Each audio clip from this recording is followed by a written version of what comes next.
Hari ini kami sedang melakukan sebuah kegiatan riset aquaculture budidaya udang fanami. Jawa Timur sangat masif dengan budidaya fanami. Namun secara teknis banyak hal yang harus diperhatikan, terutama yang dikaitkan dengan limbah ataupun buangan dari aktivitas aquaculture fanami. Kami dari Laboratorium Ekologi mengembangkan sebuah constructed wetland dimodifikasi dengan kearifan lokal. Jadi kami menggunakan mangrove jenis Rhizophora mucronata, kita instalasi dalam bentuk pengolahan limbah. Objektifnya, mangrove memiliki kemampuan untuk survive dikaitkan dengan salinitas maupun nutrien yang cukup tinggi yang biasanya dihasilkan dari aquaculture fanami, terutama nitrogen. Setidaknya apa yang kami lakukan di sini mengurangi aktivitas limbah, tingginya nitrogen yang sebanyak-banyaknya atau terbanyak dibuang ke laut secara langsung. Dari mangrove ini aktivitas nitrogen bisa diabsorb yang nantinya akan mengurangi high nutrien atau high nitrogen di laut yang bisa menyebabkan harmful alga.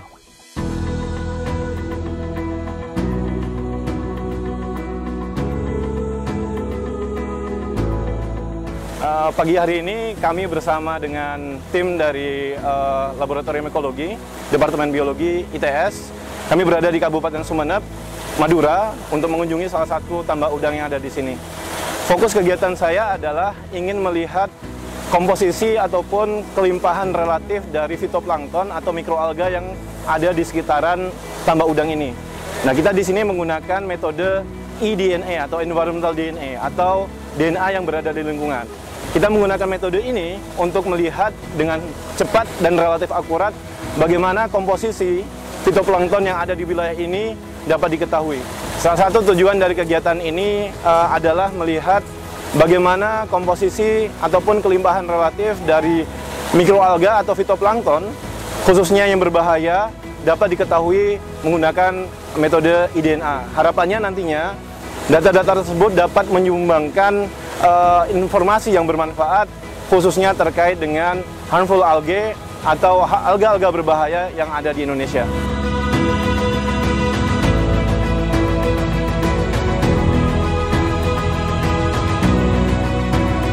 Bersama teman-teman dari Departemen Biologi ITS, untuk beberapa hari ini kami mengambil sampel eDNA dari lapangan. Salah satunya adalah dari tambak udang di wilayah Sumeneb. Selanjutnya sampel air yang telah kita ambil dari tambak udang kita filtrasi menggunakan filtration kit dan juga vacuum pump yang di dalamnya juga ada filter paper yang selulosa berukuran 5 mikron. Selanjutnya filter paper dari hasil penyaringan tersebut kita akan simpan di dalam DNA atau RNA shield yang nantinya kita akan bawa ke laboratorium untuk kita ekstraksi eDNA-nya menggunakan extraction kit yang nantinya akan kita sequencing juga untuk mendapatkan data environmental DNA berbasis next generation sequencing.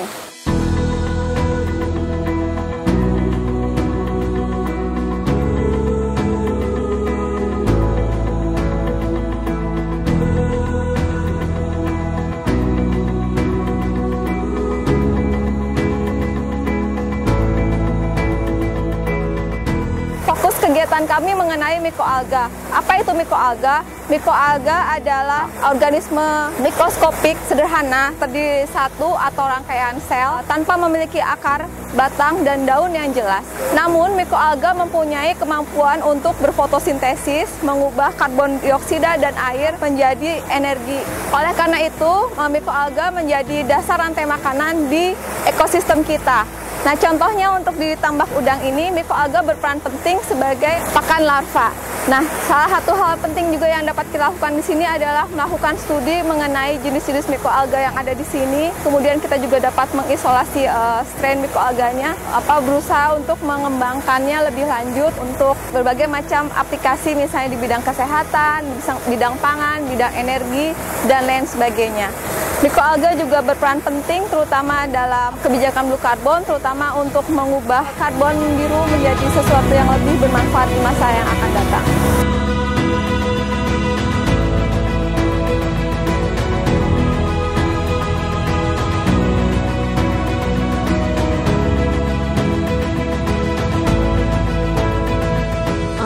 saya sedang mengerjakan salah satu proyek bersama ITS mengenai biofouling. Biofouling itu adalah makhluk hidup, organisme yang menempel, umumnya menjadi masalah ya. Jadi itu harus dijadikan solusinya supaya si organisme itu tidak menempel bagaimana. Tapi untuk mengetahui solusi bagaimana si biofouling itu tidak menempel, kita harus mengetahui dulu keanekaragaman dari biofoulingnya sendiri. Saat ini saya mencoba untuk mengetahui biodiversitas dari tritip yang merupakan salah satu dari biofouling. Sejauh ini ada 2 genus, ada Balanus dan Cathamalus, tapi untuk spesiesnya harus diteliti lebih lanjut di laboratorium.